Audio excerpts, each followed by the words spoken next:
The Committee on Small Business and Entrepreneurship to order. The purpose of today's hearing is to consider two of President Trump's nominees. First, we have Mr. Bill Briggs to serve as Deputy Administrator of the Small Business Administration. And our second nominee is Dr. Casey Mulligan to serve as the Chief Counsel for Advocacy of SBA's Office of Advocacy. I'd like to welcome you both here today and thank you very much for your willingness to serve.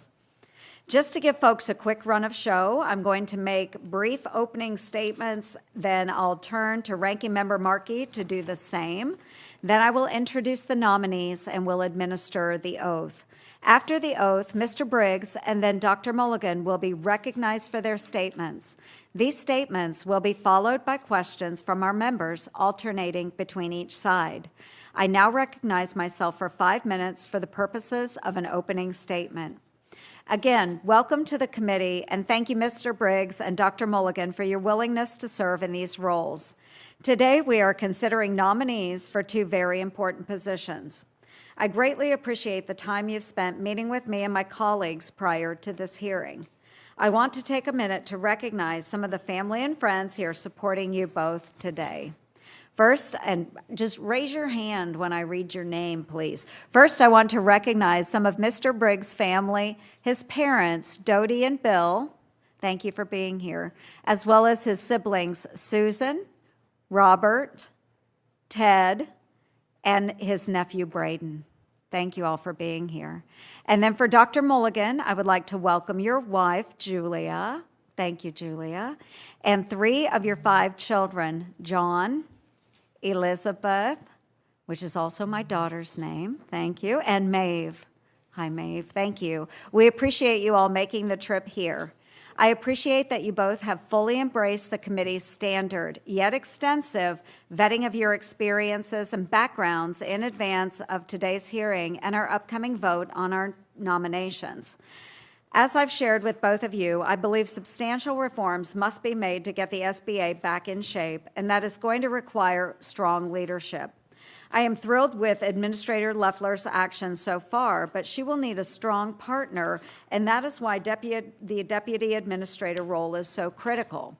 Traditionally, SBA administers programs and services falling into 3 main buckets: counseling, contracting, and access to capital.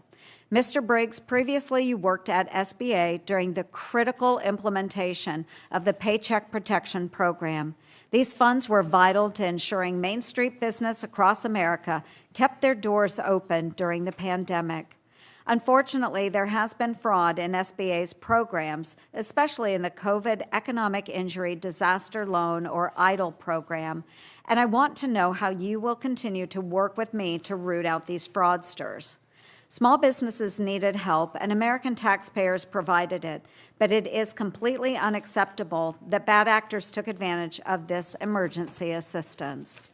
Even more alarming, the federal government hasn't held these criminals accountable, but that must change, so I look forward to hearing how you will recoup these funds.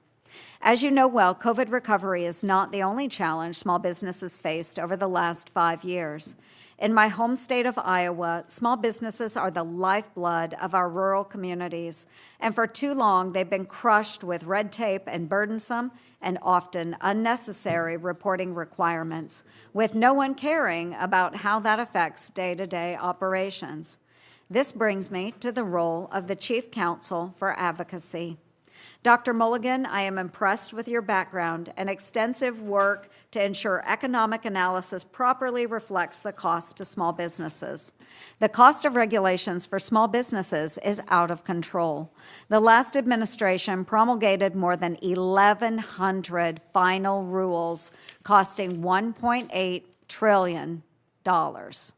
The Biden administration's regulatory costs were 600 times higher than that of the first Trump administration and 3.7 times higher than that of the Obama administration.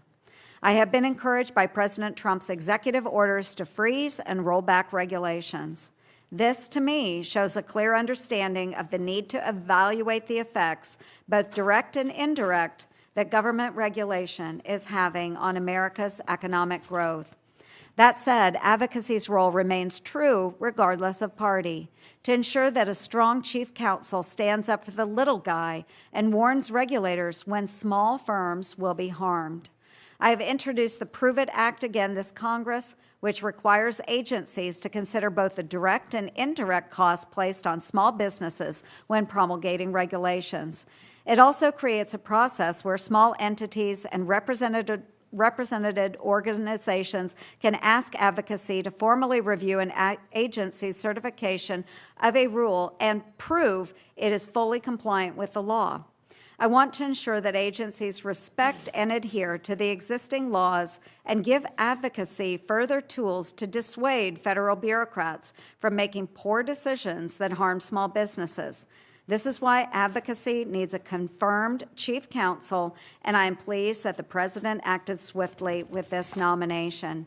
I want to thank you both for being here, and I look forward to your testimony. I now recognize Ranking Member Markey for his opening statement. And next we have Dr. Casey Mulligan, who is the nominee for Chief Counsel for Advocacy. Dr. Mulligan grew up in Illinois and is currently a professor at the University of Chicago, specializing in labor, economics, public policy, and the impacts of regulation on economic behavior.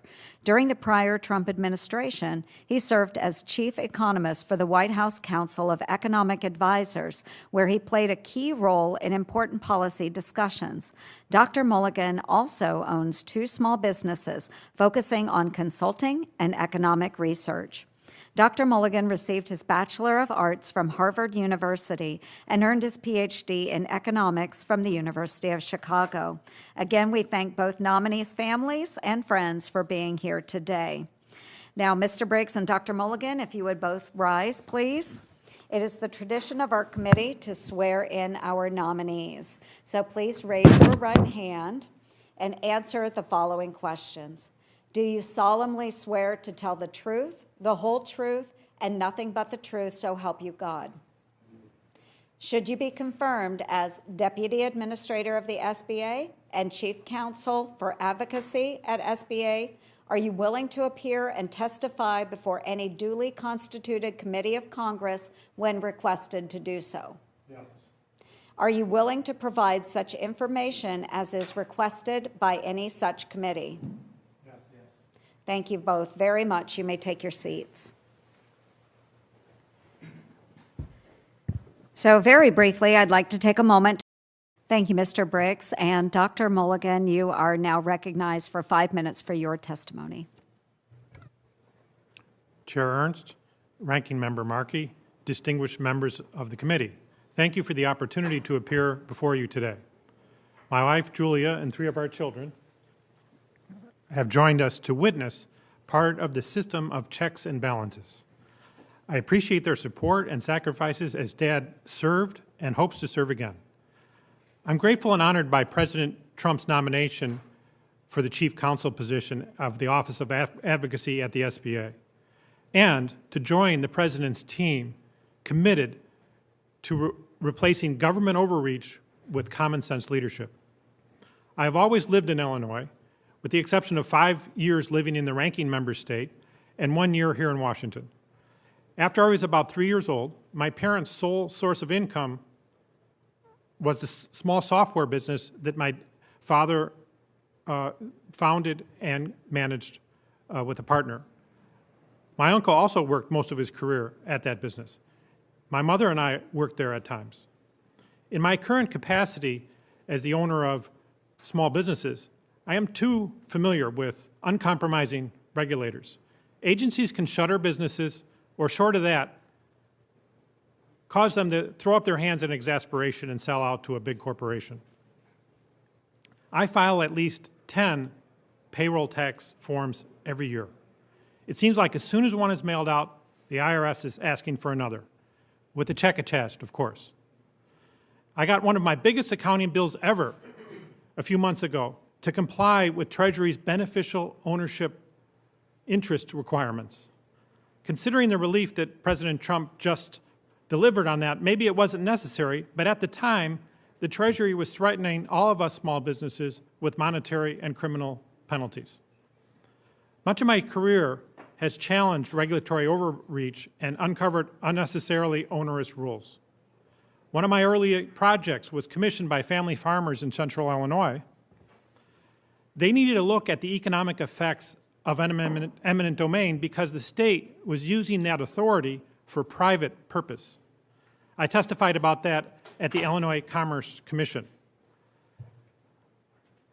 My late father-in-law started an oyster farm, now run by our nephew. Uncompromising regulators loom large, even larger there, always shifting attention away from the shellfish and toward the customers by hiring lawyers and experts. Once, the farm had to prove that the regulators don't know how to measure nitrogen.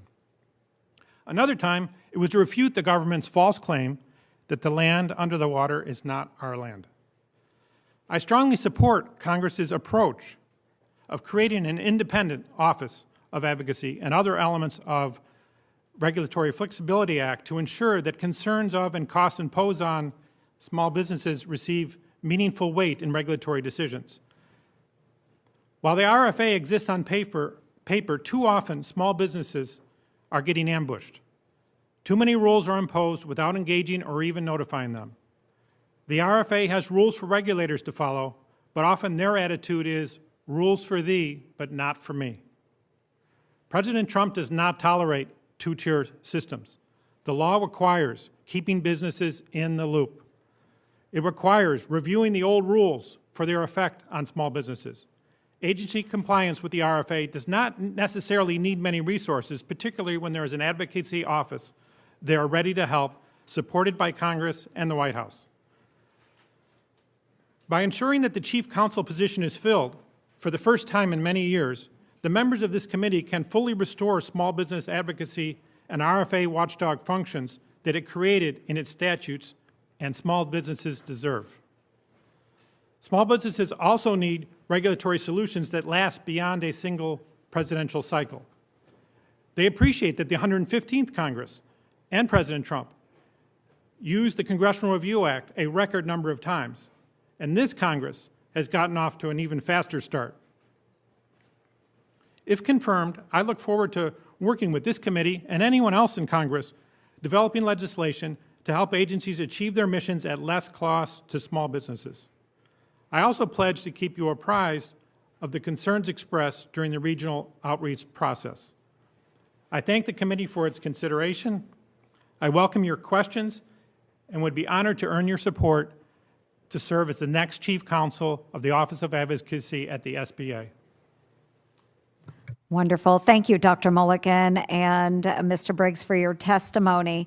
Before we move to questions, the committee has received several letters of support for Mr. Briggs and Dr. Mulligan's nominations, and I ask for unanimous consent to enter into the record letters of support for Mr. Briggs, letters of support from the National Restaurant Association, Independent Community Bankers of America, National Small Business Association, National Association of Government Guaranteed Lenders, International Franchise Association, Texas Association of Business, Independent Bankers Association of Texas, Texas Venture Alliance, Economic and Community Development Institute, the Association of Women's Business Centers, Visiting Angels, Small Business Multi-Cloud Coalition, and U.S. Black Chambers. For Dr. Mulligan, letters from the National Small Business Association, Small Business and Entrepreneurship Council, International Franchise Association, a joint letter from Tom Sullivan, SBA's Chief Counsel for Advocacy from 2002 to 2008, and Winslow Sargent, SBA's Chief Counsel for Advocacy from 2010 to 2015, and a letter from Daryl DePriest, SBA's Chief Counsel for Advocacy from 2015 to 2017. Without objection, so ordered. I will now recognize myself for 5 minutes of questions. I appreciate that. And we'll go to Dr. Mulligan next. And as I've noted, Dr. Mulligan, under the prior administration, small businesses across the country were burdened with a $1.8 trillion regulatory onslaught and over 350 million hours of paperwork. While the Regulatory Flexibility Act requires agencies to consider how their regulations impact small businesses and look to evaluate less burdensome alternatives, agencies have not followed the law. So I did reintroduce the Prove It Act to require that agencies evaluate the true cost of regulations and to empower advocacy's role to make an agency prove the regulation is necessary and mitigates against cost and compliance burdens for small businesses. Do you support increasing transparency and accuracy in the cost-benefit analysis aspect of SBA's rulemaking process? Absolutely. Easy. Do you agree agencies have failed to properly consider the indirect costs of their regulations?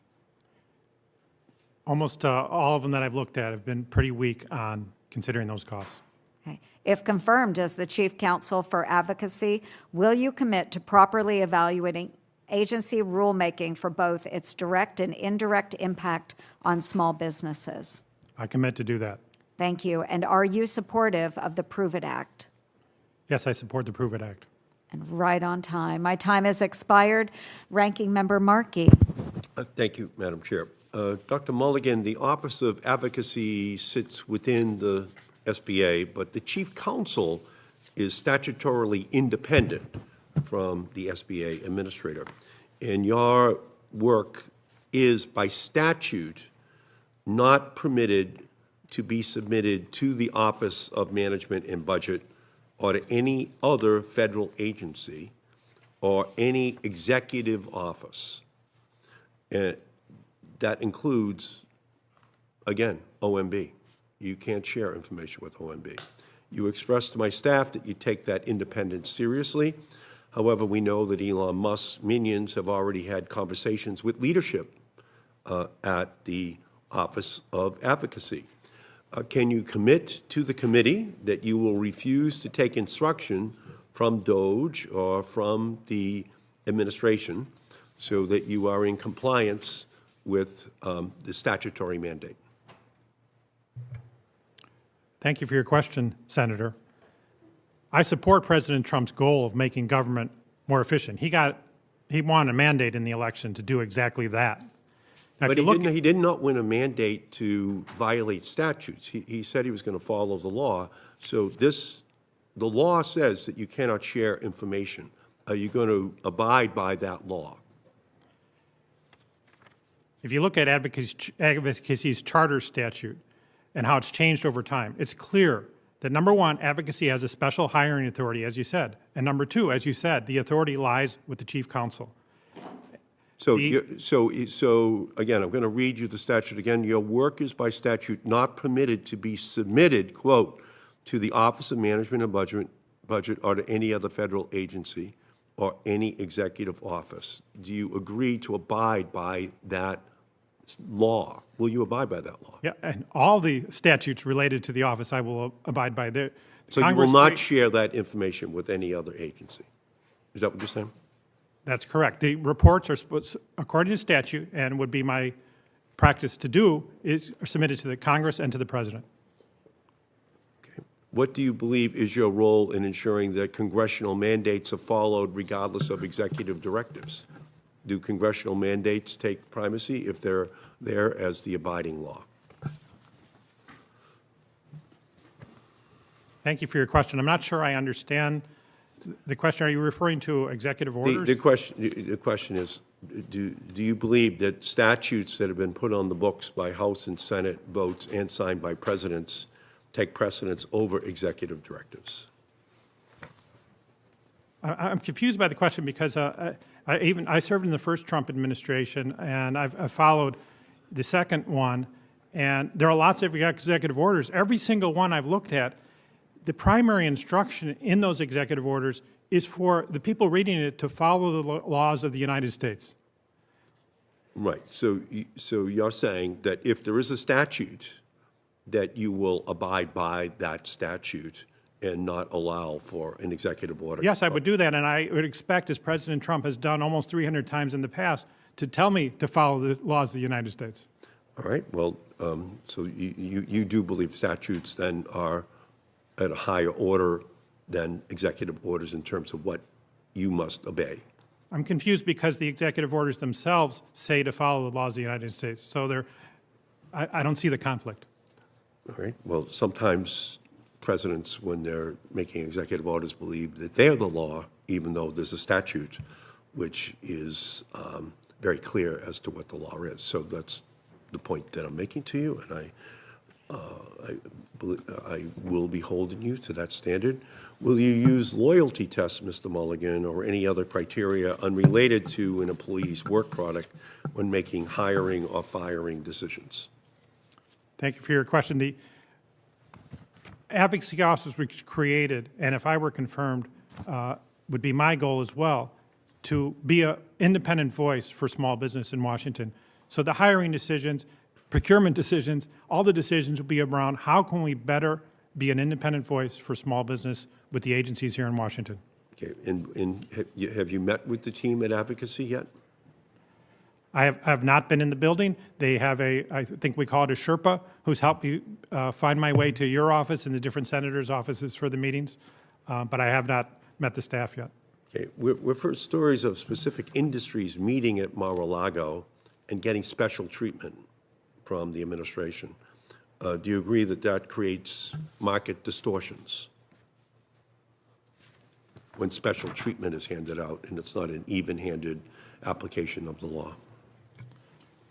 I'm a little confused by the question. I haven't been to Mar-a-Lago. I'm not sure what businesses are going there, what conversations are had. I'd be glad to look in detail at what you're referring to, but in the abstract, I don't really understand the question. Well, it's very clear that if someone visits Mar-a-Lago and then the president says give special treatment to one particular company, that would obviously begin to create a market distortion because it would not be a equal application of the law that the SBA is supposed to be discharging.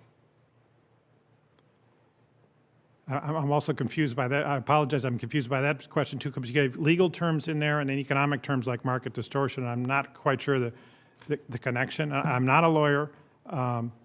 I do understand the idea of market distortions. I've read many, many articles about market distortions. I'm not quite sure how they apply in the situation you're describing. Thank you, Mr. Chairman. Thank you, Ranking Member Markey. So I'm going to recognize myself now as the acting chair on behalf of Chair Ernst for 5 minutes to ask a few questions. I want to start with this, the Small Business Administration. I'll start with you, Mr. Briggs. And by the way, I hold no grudge to the fact that you're a Michigan grad as a senator from Ohio. The idea, I remember asking a college president one time about this university that he was running, and I said, can you tell me what the 3 things that you're really good at? And he told me 5 things at the university, maybe 6 things that the university was really good at. And I said, well, what are some of the things that you're maybe not really good at that maybe you shouldn't be doing anymore? And he couldn't come up with one, right? Well, we do everything really well. Well, no institution is great at everything, and there's some things that they've discovered over time that they have great value in, and then there are things that maybe they say, well, maybe we ought not do that anymore. Maybe there's something better that we could do with those resources. So based on your experience and your knowledge of the agency, reflecting on the nature of that question, what is it that the SBA does that's great, and what might we rethink prioritizing resources around that we could do better? Senator, thank you for your question, and I do accept that Ohio State won the National Football Championship. Here's what SBA does well and what the focus, if I'm confirmed, is going to be: doing its core mission well, what I call the 3 C's and D: access to capital, contracting, and counseling small businesses to grow. The other important feature of that is the disaster function, and we've been there as we were 5 years ago during the COVID pandemic, but to make sure we're also there now when disaster strikes across the country. Those are things that the agency can and should do well and will be the focus should I be the deputy administrator. The things the agency does not do well are things like direct lending, voter registration efforts, and picking winners and losers. That should not be the focus of the agency when it comes to its programs and policies, but rather ensuring that all of those 4 core missions that I described are available and accessible to all Americans. So on the final point of the things that it doesn't do well, is it required to do that in statute anywhere? Senator, I actually have been reading the Small Business Act at night because I haven't been able to sleep in advance of this hearing. I can't find that. I do think there are programs in the government contracting area that work with socially disadvantaged, but that's a separate thing from what we historically are now referred to as DEI programs. I am not aware of that. Okay. So I would assume then with the administrator's support that you will no longer be doing those things that the agency in the past has been doing but has no statutory responsibility to accomplish. Senator, if I'm confirmed, I will follow the law and focus on the core agency missions of access to capital, contracting, counseling, and disaster response. Okay, great. Mr. Mulligan, do you have thoughts on any of those questions? Thank you for your question. The advocacy office is a fairly small office, about 50 people, has a fairly tight range of responsibilities that Congress assigns to it. And as far as I can tell, they've been executing those responsibilities and not going outside those boundaries. Great, thank you. One of the things I think this committee would find of value is that as you're out there with counselors and capital and talking with small businesses, if you could compile a list for us of the kinds of common concerns that businesses are identifying, that they could use relief. That actually, we don't need government money, we don't need government help, we need government relief. Relief from those regulations, relief from the things that get in their way. And I think one of the things would be very valuable, at least I would think it would be of value to me, is for SBA to identify those things that are commonly discussed by the businesses that you're trying to help as impediments to their success. So instead of all the things that government can do for people, how about the things that government can stop doing to them that stand in the way for their success? And would you commit to working to accomplish that? Senator, I will commit to working with that, particularly with SBA's Office of the Ombudsman. Great. Thank you. Now I would like to recognize Senator Cantwell for 5 minutes. Thank you, Mr. Chairman. Thank you so much. Welcome to the nominees for your positions. And I know that you probably have given a statement that I haven't been able to read yet, so we'll look at that. But I wanted to ask you about this pressing issue on tariffs. First, Dr. Mulligan, do you think that the President's tariff-first approach is helpful to small business? Can you describe the impact of tariffs on Mexico and Canada, 2 of our largest trading partners, what you think that would have on small businesses? Thank you for your question. It's good to see you again. Trade policy absolutely must consider the concerns of small businesses, and Congress created an independent office to advocate for them.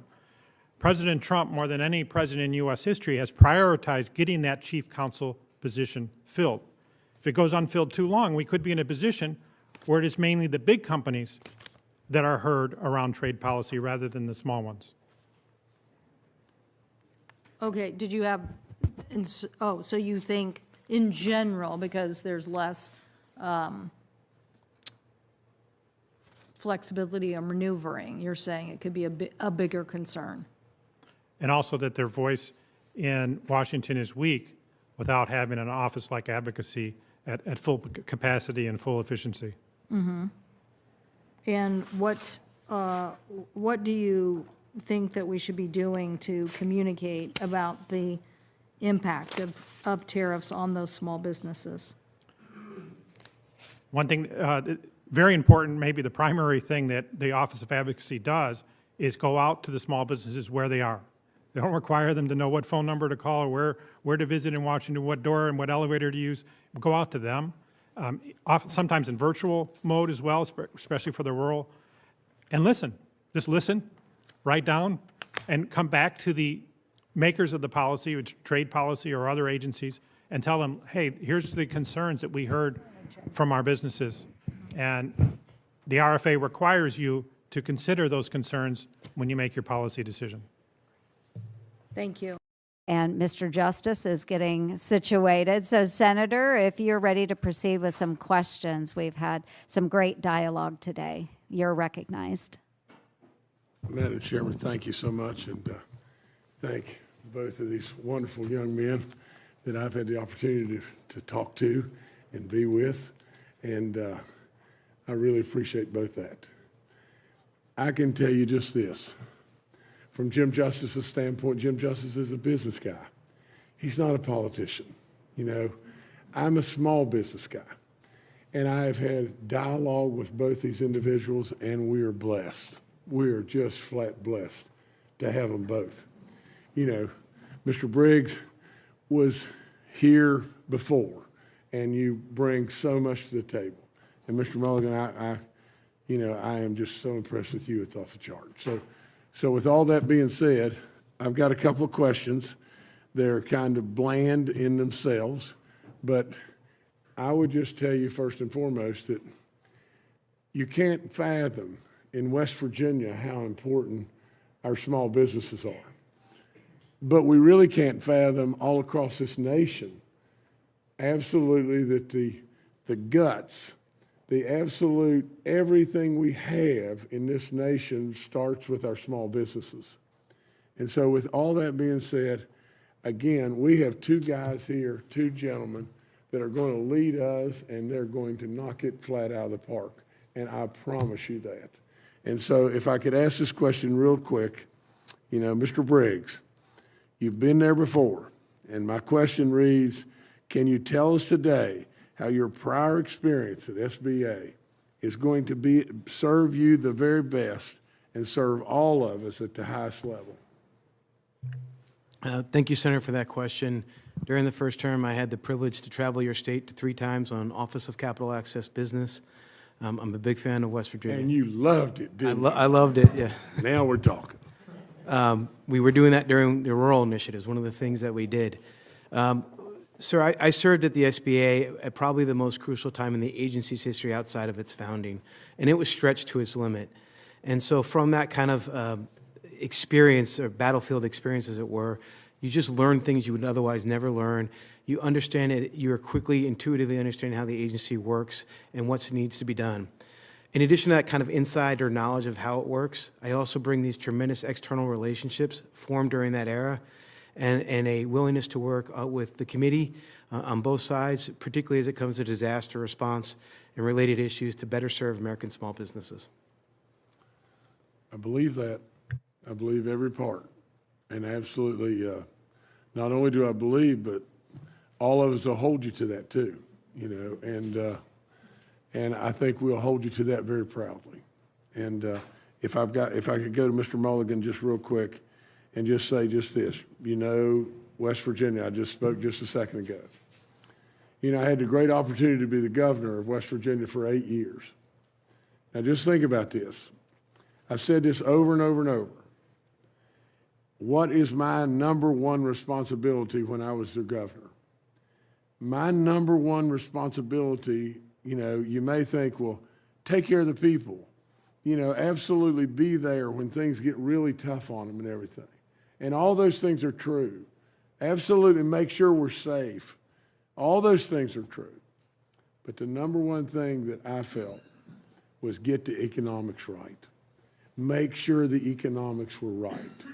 Because if the economics were right, then you can do so much for so many. And if the economics are upside down, and believe me, B, when I walked in the door, and I don't say this braggadociously, but West Virginia was bankrupt. That's all there is to it.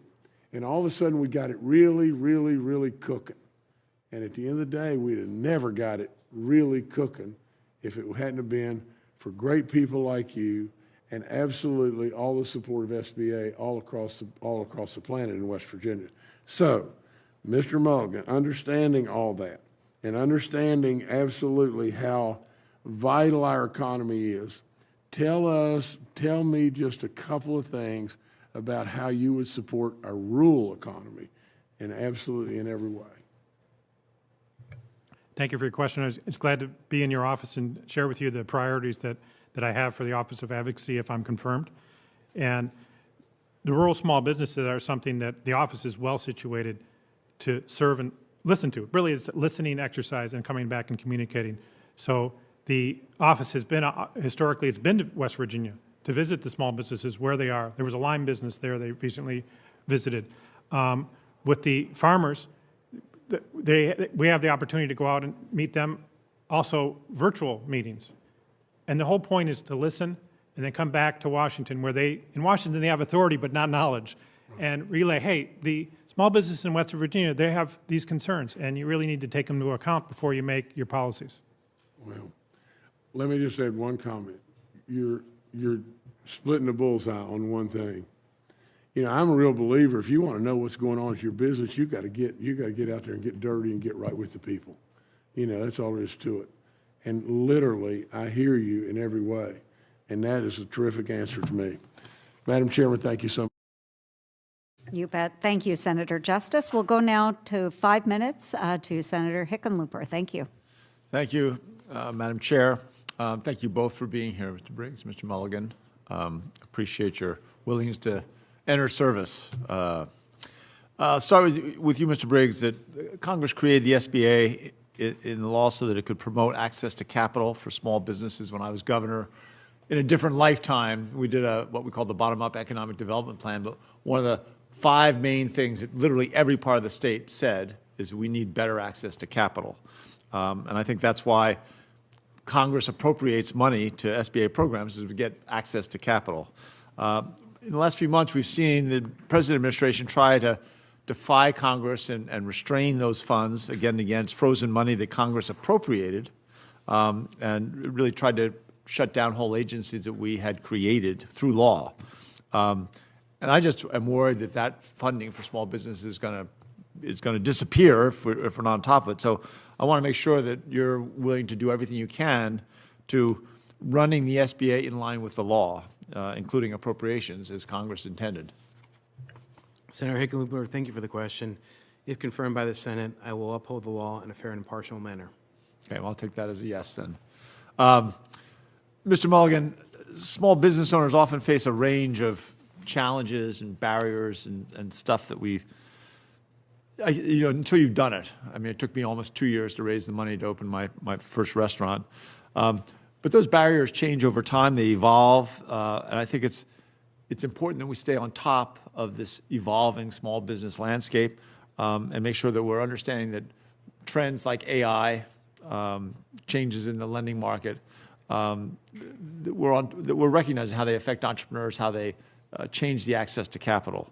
So in your view, what developments in the small business environment should we be focusing on, trying to understand better?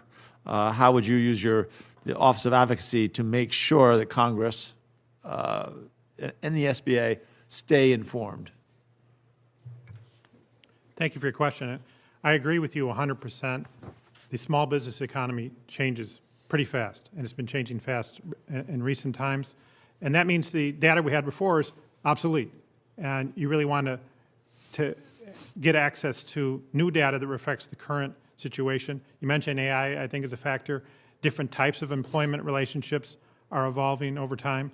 And one of the great things about the Office of Advocacy is even before there was a Regulatory Flexibility Act, Congress understood this issue of measurement, and they created the office to have an Office of Economic Research and do measurement. I think a lot of the members, even to this day, are relying on the small business numbers that come from the office. And it would be a huge priority, not just because I've been an economic researcher for so many years, but be a huge priority for me to make sure the statistics are the best and up to date and reflect the current situation. I could not agree more. I think that, I tell my staff all the time, is information is power.